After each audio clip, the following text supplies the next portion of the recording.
नमस्कार, मैं हूं विजय मानके और हमारे इस खास कार्यक्रम में आपका स्वागत है। मध्य प्रदेश की 28 सीटों पर उपचुनाव होने हैं। उनमें से एक सीट है मुंगावली विधानसभा सीट। अशोकनगर जिले की ये सीट है। यहां पर बीजेपी और कांग्रेस दोनों ने अपने उम्मीदवार घोषित कर दिए हैं। प्रचार जोर पकड़ चुका है और मुंगावली सीट पर पिछले 3 साल में देखें तो ये तीसरा चुनाव है। इस समय मैं मौजूद हूँ एक पोलिंग बूथ पर। एक स्कूल है, लेकिन ये स्कूल एक बहुत महत्वपूर्ण स्कूल है और वो इसीलिए क्योंकि इसी स्कूल से गणेश शंकर विद्यार्थी, जो हिंदी पत्रकारिता के पुरोधा कहे जाते हैं, उनकी प्रारंभिक शिक्षा इसी स्कूल से हुई थी। उनके पिताजी यहाँ पर पढ़ाते थे और उसी दौरान वो यहाँ पढ़ते थे। हालांकि रहने वाले उत्तर प्रदेश के थे, लेकिन यहीं से जो संस्कार और जो क्रांतिकारी एक उनका रवैया था, वो शायद हम कह सकते हैं कि इसी स्कूल की देन है। तो मुंगावली सीट अपने आप में एक क्रांतिकारी सीट रही है और इस सीट का मिजाज भी कुछ अलग ही रहा है। तो इन तमाम सारे समीकरण और यहाँ के मिजाज और यहाँ के मुद्दे क्या है, इन सब की पड़ताल करते हैं।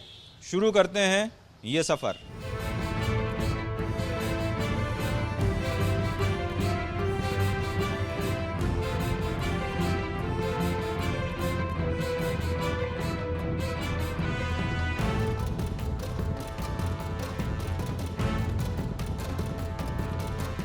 सोयाबीन की फसल है, लेकिन इस बार सोयाबीन बारिश की वजह से ख़राब हुआ है।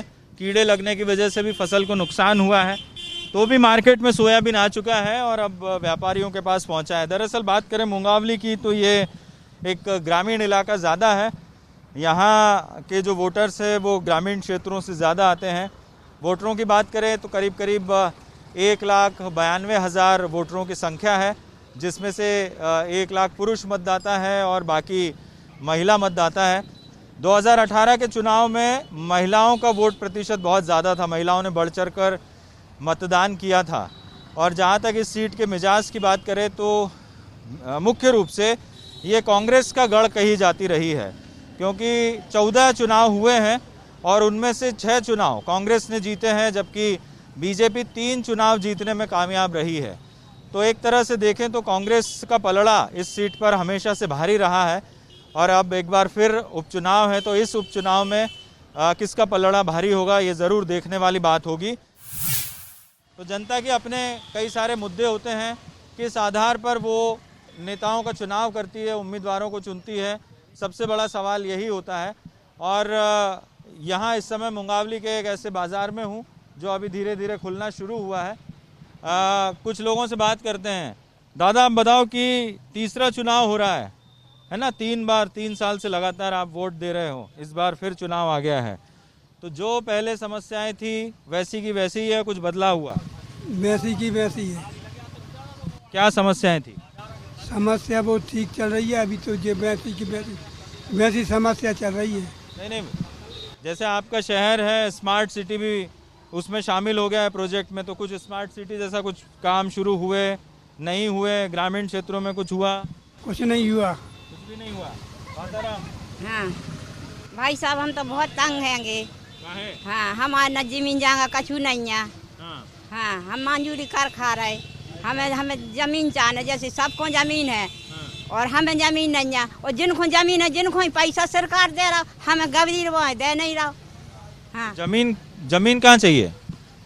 जहाँ सरकार दे सो ले ले हम। अच्छा, हाँ। कौन से गांव में चाहिए? आमनचार।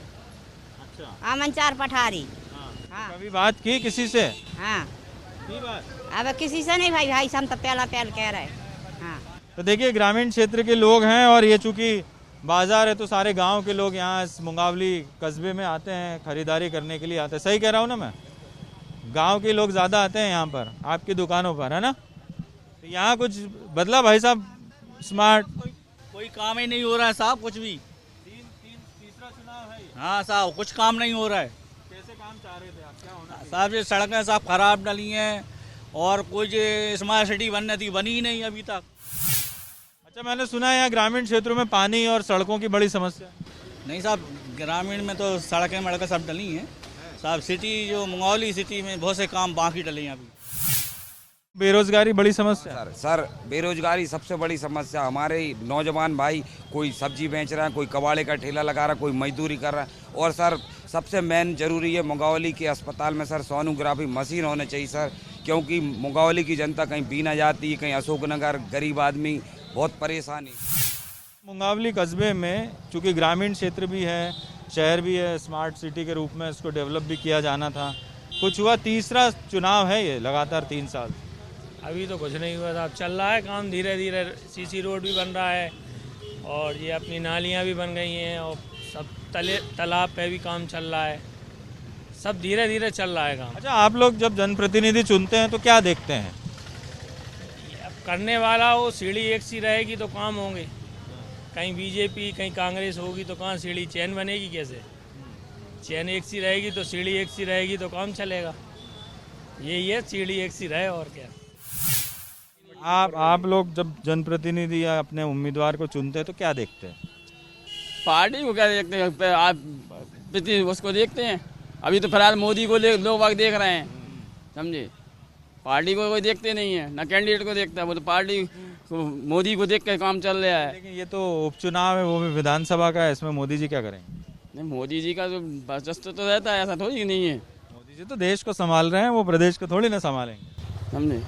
प्रदेश को तो मंत्री संभालेंगे, मुख्यमंत्री संभालेगा, समझे। लेकिन बन तो सब जाते हैं, तो आश्वासन सब दे जाते हैं, ऐसा होगा वैसा होगा, होता कुछ नहीं है।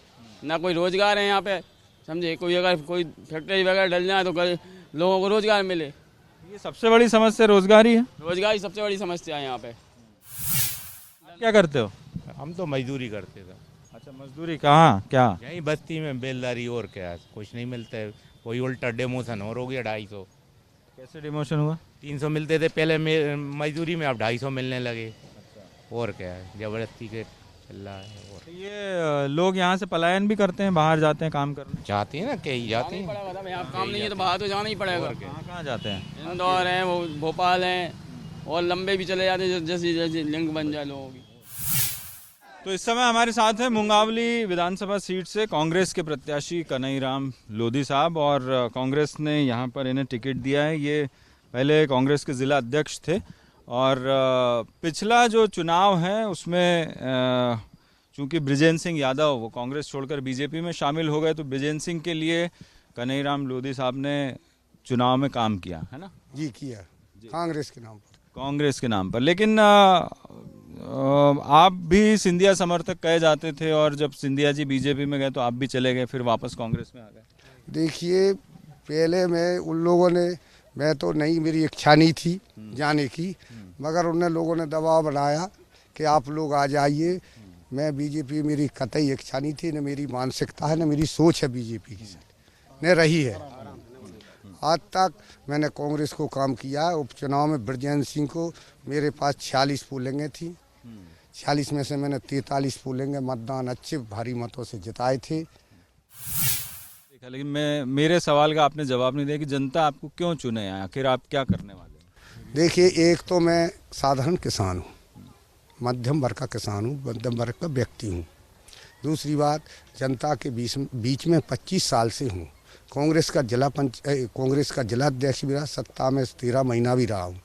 कोई भी व्यक्ति मेरे पास आया, मैंने हर समस्या को, जिससे ज़रूरत पड़ी, मैं उसको लेके गया। हर ऑफिस में मैंने उसकी काम करवाने की पूरा प्रयास किया। जायज़ काम था उसको करवाया, नाजायज़ काम तो देखो होते ही नहीं है। और किसी मामले में 1 रुपये के लेन देन में नहीं मैं कभी रहा। 14 चुनाव हुए हैं, 6 बार कांग्रेस का कैंडिडेट जीता है, सिर्फ 3 बार बीजेपी जीती है। तो सबसे ज़्यादा जिम्मेदारी कांग्रेस की, और लोगों ने कांग्रेस पे भरोसा जताया। 6 बार आपका कैंडिडेट चुनाव जीता है, तो क्यों दूर नहीं हुई समस्या? देखिए, हम लोग पहले से हर बार विधायक चुनते हैं। बीच में हमारी 15 साल सरकार नहीं रही, कहाँ नहीं रही, 15 साल सरकार नहीं रही। और जब सक्रिय हुए, कालू खुड़ा की डेथ होने के बाद हम लोग ज़्यादा राजनीति में सक्रिय हुए, और ऊपर नेताओं से पकड़ बनाई। सिंधिया जी से बस बात, हम सिंधिया जी से कहते थे कि साहब ये समस्या है, ये तो बृजेंद्र सिंह यादव को जिताए तो किससे कहें, हम विधायक तो हम थे नहीं, विधायक बृजेंद्र सिंह यादव थे, कि भाई ये सड़क जुड़ना है, ऐसे लोग चुने जाते थे, नहीं चुने। नहीं, लेकिन बृजेंद्र सिंह यादव का कहना है कि उनकी ही नहीं सुनी जाती थी, इसीलिए जो है वो कुछ विकास ही नहीं करवा पा रहे थे। देखिए, आपने रोडों की वो देखी, लिस्ट देखी साहब, जो रोडों की लिस्ट स्वीकृति करवा दिए, विकास नहीं है। और कौन से गांव में रोडे हैं, कौन से गांव में रोडे हैं जहाँ उनके रिश्तेदारों के फार्म हाउस बने हैं। आज व्यक्ति कितने रह रहे, 25, इतने कितने रह रहे इस गांव में? 450 तो मतदाता है, 1000 की संख्या होगी, और इस गांव को रोड नहीं स्वीकृत कराए। तो ये थे कांग्रेस के प्रत्याशी कन्हैयाराम लोधी, और उनका साफ कहना है कि वो ये चुनाव ज़रूर जीतेंगे, क्योंकि उन्हें भरोसा है जो वो जनता से वादा कर रहे हैं उस वादे के मुताबिक। और सबसे अहम बात यह है कि जो बृजेंद्र यादव है उन पर कुछ व्यक्तिगत आरोप भी लगाते हैं, और ये साफ तौर पर कहते हैं कि वो उनके चुनाव जीतने की ये सबसे बड़ी वजह बनेगी। और यहाँ पर कुल मिलाकर मुद्दा वही है कि जो कांग्रेस के प्रत्याशी थे वो बीजेपी में चले गए, और उसके बाद अब फिर उपचुनाव की जो नौबत आई है, कांग्रेस कहीं ना कहीं इस पूरे मसले को इसी तरह से इस पूरे क्षेत्र में भुनाने की कोशिश कर रही है। तो इस समय हम कर रहे हैं ट्रैक्टर की सवारी, और वापस जाने के लिए ट्रैक्टर ही सहारा है, क्योंकि बहुत रास्ता ख़राब है, बड़े बड़े गड्ढे हैं, ट्रैक्टर ही यहाँ से निकल सकता है, छोटी गाड़ियों का तो कोई भरोसा नहीं है। तो ये मुंगावली के विधानसभा क्षेत्र में सड़कों की हालत बेहद ख़राब है, एक बड़ा मुद्दा यहाँ पर ज़रूर है मुंगावली विधानसभा सीट पर। तो मुंगावली में प्रचार का रंग पूरी तरह से चढ़ता हुआ नज़र आ रहा है। रोज़ाना कुछ न कुछ राजनीतिक दलों के कार्यक्रम हो रहे हैं, आचार संहिता भी लगी हुई है। देख सकते हैं आप कि यहाँ पर बीजेपी का कार्यक्रम है, इसलिए बीजेपी के कार्यकर्ता जगह जगह झंडे लगाने की कोशिश कर रहे हैं। सबसे बड़ा सवाल है कि यहाँ पर जो मुकाबला है वो दो दलों के बीच में ही होता है। हालांकि बहुजन समाज पार्टी भी अपनी किस्मत आजमाती है। इस बार हम देखें तो बृजेंद्र सिंह यादव जो राज्य मंत्री है बीजेपी के टिकट पर मुंगावली सीट से उम्मीदवार है। बृजेंद्र सिंह यादव 2018 का एक उपचुनाव और 2018 का मुख्य चुनाव कांग्रेस के टिकट पर जीते थे। इसके बाद वो उन 25 विधायकों में शामिल हैं जिन्होंने कांग्रेस छोड़ी और फिर बीजेपी का दामन थामा। तो अब इस वजह से यहाँ पर उपचुनाव हो रहा है। बृजेंद्र सिंह यादव के सामने कांग्रेस ने कन्हैयाराम लोधी इन्हें प्रत्याशी बनाया है। कांग्रेस के जो प्रत्याशी है वो एक तरह से हम कहें कि चुनावी राजनीति से बहुत ज़्यादा उनका वास्ता नहीं रहा है। हालांकि एक बार वो ज़रूर बहुजन समाज पार्टी के टिकट पर चुनाव यहाँ से लड़ चुके हैं, लेकिन उसके बाद से वो कांग्रेस में शामिल हो गए और कांग्रेस की संगठनात्मक जो गतिविधियाँ हैं उसमें ज़्यादा उन्होंने काम किया है। वो ज़िला अध्यक्ष भी रहे हैं कन्हैयाराम लोधी, और कन्हैयाराम लोधी जो चॉइस की है कांग्रेस ने वो कहीं ना कहीं जातिगत समीकरणों को ध्यान में रखते हुए की है। तो कन्हैयाराम लोधी और बृजेंद्र सिंह यादव ये दो प्रमुख दलों के उम्मीदवार हैं, लेकिन बहुजन समाज पार्टी ने भी किस्मत आजमाई है। 2018 के जो मुख्य चुनाव था उसमें बहुजन समाज पार्टी के उम्मीदवार को 14,000 वोट मिले थे और इस बार वीरेंद्र शर्मा को टिकट दिया है बहुजन समाज पार्टी की तरफ से। तो बहुजन समाज पार्टी भी चाहती है कि वो कहीं ना कहीं इस उपचुनाव में अपनी किस्मत आजमाए। अब उसकी उम्मीद है कि वो कितना यहाँ से वोट लेती है, लेकिन मुख्य मुकाबला दो दलों के बीच में होता आ रहा है मुंगावली सीट पर। चुनाव आपने देखे, अब ये तीसरा चुनाव लगातार साहब जी। अब इस चुनाव में देखना कैसे क्या शासन प्रशासन करता है काम साहब, ये सब शासन के ऊपर निर्भर करता है। यहाँ कोई विकास कार्य नहीं जन मुंगावली में, हर चीज़ की समस्याएं बनी रहती हैं। आदमी आते, मंत्री लोग आते हैं और क्या जाते करते कुछ है नहीं है।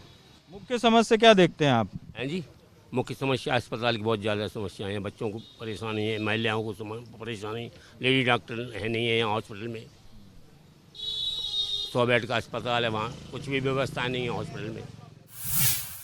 ऐसी उम्मीद है आपको कि कुछ बहुत अच्छा होगा आगे आने वाले, या फिर समस्याओं से ही घिरे रहेंगे? उम्मीद तो यही है कि अब हाथ पाँव चलेंगे जब तक तो अपन करके खा लेंगे, इसके बाद में जो आगे ईश्वर बनाएगा वही रहेगा।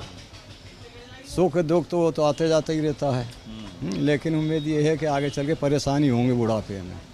हाँ, क्योंकि ज़मीन जो है पतली है, पानी है नहीं है, उसमें बीज भी पैदा नहीं होता है। हाँ, उल्टी लागत लगा लगा के परेशान रहते हैं। कैसा देखना चाहते हैं? कुछ बदलाव हुआ, नहीं हुआ? तीसरा चुनाव, क्या उम्मीद चाहते हैं? अच्छा देखना चाहते हैं, विकास देखना चाहते हैं। जो विकास करेगा उसको ही चुनेंगे। अच्छी सरकार चाहते हैं। भाजपा की सरकार ने बहुत काम किया नगर में, स्मार्ट सिटी के लिए भी बहुत पैसा दिया और बहुत नगर में काम चल रहा है अच्छी तेज़ी से। तुम तो युवा हो, यहीं पैदा हुए, यहीं पढ़ाई की, तो कुछ बदला कि नहीं? दूसरे शहर देखते हो, अपना शहर? साहब, स्मार्ट सिटी से क्या हो रहा है? स्मार्ट सिटी रहने वाले भी तो हुए स्मार्ट सिटी के हिसाब से। भोपाल में तो स्मार्ट सिटी बना नहीं पाए। विकास कुछ है क्या? विकास से इससे क्या विकास हो रहा है? सड़क डाल दो और घोषणा करके चले जाओ। न राशि मिली, बीमा राशि मिली है, फसल सूखा नहीं मिली, और 10,000 फुटपाथ वालों को लिए उनने कहा था, अभी तक वो पैसे नहीं मिले अभी तक। आपको क्या उम्मीद है? आप युवा हो, युवाओं के लिए क्या होना चाहिए? कुछ नहीं है, रोजगार कुछ भी नहीं है। समस्याएं हैं बहुत सारी, और ख़ास तौर पर मुंगावली जो कस्बा है उसे स्मार्ट सिटी बनाने की घोषणा हुई थी, लेकिन कुछ लोगों का कहना है कि स्मार्ट सिटी के नाम पर भ्रष्टाचार हुआ। कुछ लोग कहते हैं कि स्मार्ट सिटी का काम चल रहा है, धीरे धीरे चल रहा है। ख़ास तौर पर ग्रामीण क्षेत्रों में समस्याएं बहुत हैं, और ग्रामीण क्षेत्रों का भी हम जायज़ा लेंगे कि वहाँ किस तरह की समस्याएं हैं, वहाँ लोग कैसी परेशानियों से जूझ रहे हैं। इस समय हमारे साथ है भारतीय जनता पार्टी के उम्मीदवार और मध्य प्रदेश सरकार में राज्य मंत्री बिजेंद्र सिंह यादव साहब। उनका ये तीसरा चुनाव है लगातार। बिजेंद्र सिंह जी, तीसरा चुनाव है, लेकिन पहले के जो 2 चुनाव थे और ये चुनाव है, आप खुद कुछ अंतर देखते हैं?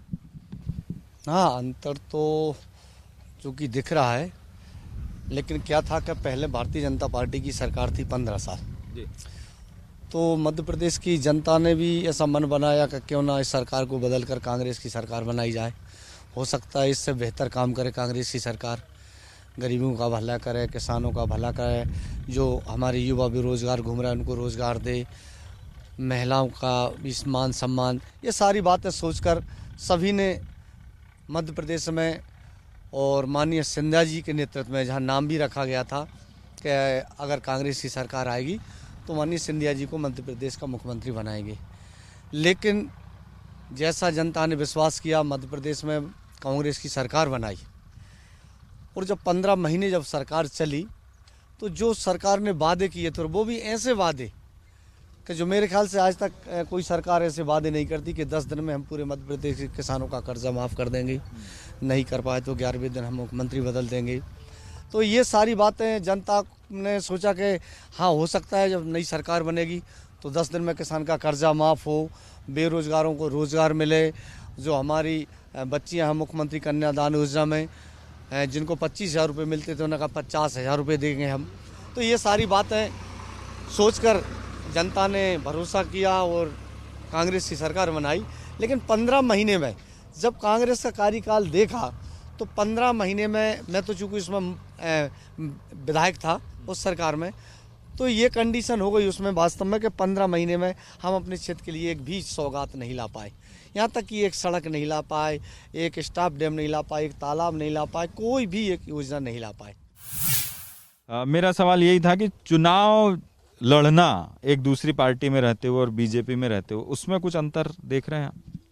नहीं, बिल्कुल अंतर दिख रहा। मैंने ये देखा है कि चाहे प्रदेश की बात करूं, मैं क्षेत्र की बात करूं या देश की बात करूं, पूरे देश के लोगों को, प्रदेश की जनता को भारतीय जनता पार्टी पर भरोसा है, माननीय नरेंद्र मोदी जी पर भरोसा है, और मध्य प्रदेश में माननीय शिवराज सिंह जी पर भरोसा है। भगवान ना करे किसी की एक्सीडेंट में मृत्यु हो जाती है गरीब की, उसका परिवार गरीब है, तो उसके लिए 4,000 रुपये मिल जाते थे संबल योजना में, जो सबसे पहले कमलनाथ जी ने बंद की थी। और अब शिवराज सिंह जैसी सरकार बनी, उन्होंने तुरंत उस योजना को चालू किया। एक योजना थी आदिवासियों के लिए, उन्होंने महिलाओं के लिए, आदिवासी महिलाओं के लिए 1,000 रुपये महीना की घोषणा की थी, और हर महीने मिल रहे थे उनको कि आपके खर्चा पानी के लिए, साग सब्जी के नाम से वो जानते हैं लोग। लेकिन जैसे ही कांग्रेस की सरकार बनी, कमलनाथ जी ने सबसे पहले वो योजना बंद की, शिवराज सिंह जी बने, उन्होंने तुरंत चालू की। चलिए, तो ब्रिजेन जी आपको बहुत बहुत शुभकामनाएं आपके चुनाव के लिए। तो ब्रिजेन सिंह यादव साहब और बीजेपी की तरफ से चुनाव लड़ रहे हैं, तीसरा चुनाव है, पहले 2 चुनाव लड़े और दोनों में जीत हासिल की। साफ तौर पर कहते हैं कि विकास के आधार पर जनता के सामने जा रहे हैं और जो काम अधूरे हैं उसे पूरा करने के लिए वो प्रतिबद्ध है। और इस चुनाव में यदि जनता उन्हें फिर से जिताती है तो वो विकास के काम पूरे करके ज़रूर दिखाएंगे। तो यहाँ के समीकरणों की बात करें तो जातिगत आधार पर ये चुनाव यहाँ पर ज़्यादा नज़र आते हैं। दोनों ही जो दल हैं वो कहीं ना कहीं जातिगत आधार पर अपने उम्मीदवारों को टिकट देते हैं, भले ही वो इस बात से इनकार करते रहें कि जातिगत आधार पर चुनाव नहीं लड़ा जाता है। यादव बाहुल्य इलाका है मुंगावली सीट और यहाँ पर करीब 40,000 यादव समाज के मतदाता हैं और लगभग 40,000 अनुसूचित जाति वर्ग से मतदाता है। 15,000 मतदाता जो है वो दांगी समाज से आते हैं, 13,000 मतदाता कुशवा समाज से और 18,000 मतदाता लोधी समाज से आते हैं। साथ ही 12,000 जो मतदाता है वो कटारिया समाज से जुड़े हुए हैं। बाकी वर्गों के जो मतदाता है वो अहम भूमिका निभाते हैं इस चुनाव में। स्वदेश मेरे साथ है। स्वदेश, क्या जातिगत आधार ज़्यादा मायने रखता है इस सीट पर कि मुद्दे मायने रखते हैं? ये इस सीट पे जातिगत आंकड़े हुए काफ़ी मायने रखते हैं और हमेशा से जो चुनाव परिणाम है वो भी जातिगत फैक्टर पे प्रभावित होते आए हैं। जहाँ तक देखा जाए तो यादव बाहुल्य सीट है और जहाँ भी यादव मतदाता अपना रुझान देते हैं वहाँ उस पार्टी को विजय प्राप्त होती है। तो यादव मतदाता इस सीट पे अपना सबसे ज़्यादा वजूद रखते हैं और वही जीत और हार का परिणाम तय करते हैं। किसकी क्या खूबी है, किसकी क्या कमियां हैं? जहाँ तक ब्रिजेन सिंह यादव की स्ट्रेंथ की बात की जाए तो ब्रिजेन सिंह यादव की स्ट्रेंथ है, लगातार 3 साल में ये तीसरा चुनाव लड़ रहे हैं और 3 साल से लगातार पब्लिक के बीच में जा रहे हैं और गांव-गांव पहुंच रहे हैं। तो एक सतत जनसंपर्क ब्रिजेन सिंह का पावर है और ब्रिजेन सिंह आज भी लगातार क्षेत्र में पहुंच के लोगों की समस्याओं को सुनते हैं और निराकरण भी करने का प्रयास करते हैं। वहीं इनकी वीकनेस की बात की जाए तो 2 बार विधायक बनने के बाद भी इनका जो कार्यकाल रहा है वो एक बार 1 साल से कम का रहा है, एक बार 15 महीने का रहा है। तो लोगों का कहना है कि 2 बार विधायक बनाने के बाद भी हमारी समस्याओं का समाधान न कर पाना एक विधायक के लिए काफ़ी खराब है। तो ब्रिजेन सिंह की वीकनेस कहा जा सकता है कि 2000 विधायक बनने के बाद भी कार्यकाल पूरा न करने के कारण लोगों की जो अपेक्षाएं थी उन पर खरा नहीं उतर पाए हैं। प्लस पॉइंट है जातिगत आधार। यादव 40,000 यादव मतदाता इस सीट पे होना ब्रिजेन सिंह यादव का पावर है और कहीं ना कहीं ये ब्रिजेन सिंह यादव की स्ट्रेंथ कही जा सकती है। वहीं यदि बात की जाए कांग्रेस प्रत्याशी कन्हैयाराम लोधी की तो इनका राजनीतिक रसूख कहें या प्रभाव इतना नहीं है, लेकिन इनका पावर है एक सादगी। ग्रामीण क्षेत्र का ये विधानसभा क्षेत्र है, ग्रामीण मतदाता हैं और ग्रामीण परिवेश कन्हैयाराम लोधी को एक मजबूती देता है और लोगों को बीच में कन्हैयाराम लोधी हमेशा ग्राम स्तर की पंचायत स्तर की राजनीति करते आए हैं, कोई बड़ी राजनीति नहीं की है। तो लोगों तक एक आम सादगीपूर्ण व्यक्ति का पहुंचना एक पावर है कन्हैयाराम लोधी की। वहीं वीकनेस की बात की जाए तो काफ़ी बड़ा विधानसभा क्षेत्र है और ग्रामीण परिवेश से आसानी से क्षेत्र में नहीं पहुंचा जा सकता और कम समय में कन्हैयाराम लोधी कोई ऐसा एक बड़ा फेस नहीं है जो लोग जानते हों। अब मतदाताओं तक पहुंच कन्हैयाराम लोधी कैसे बना पाते हैं, ये कन्हैयाराम लोधी की सबसे वीक पॉइंट है। तो इस समय मैं एक तिराहे पर खड़ा हूं जो अलग अलग शहरों के लिए ये सड़कें निकलती हैं। मुंगावली सीट की बात करें तो ऐसे ही तिराहे पर न केवल दोनों राजनीतिक दल खड़े हैं बल्कि जनता भी खड़ी है, क्योंकि जनता तीसरी बार उपचुनाव में अपने मताधिकार का इस्तेमाल करेगी। बीजेपी की बात करें तो बीजेपी ये प्रचारित करने की कोशिश कर रही है कि जो ब्रिजेन सिंह यादव है उन्होंने कांग्रेस छोड़कर बीजेपी का दामन थामा और वो केवल अपने क्षेत्र की बेहतरी के लिए किया है। वहीं कांग्रेस ये बताने की कोशिश कर रही है कि जो भी कुछ हुआ है वो गलत हुआ है। इन सबके बीच जनता के अपने बहुत सारे मुद्दे हैं, स्वास्थ्य सेवाओं के मुद्दे हैं, सड़कों के मुद्दे हैं, पीने के पानी की समस्या है। तो मुंगावली क्षेत्र की जनता जो है वो अब अपनी समस्याओं को देखते हुए इन जनप्रतिनिधियों का चुनाव ज़रूर करेगी। कैमरामैन अश्विन के साथ विजय मांडगे, बंसल न्यूज़, मुंगावली।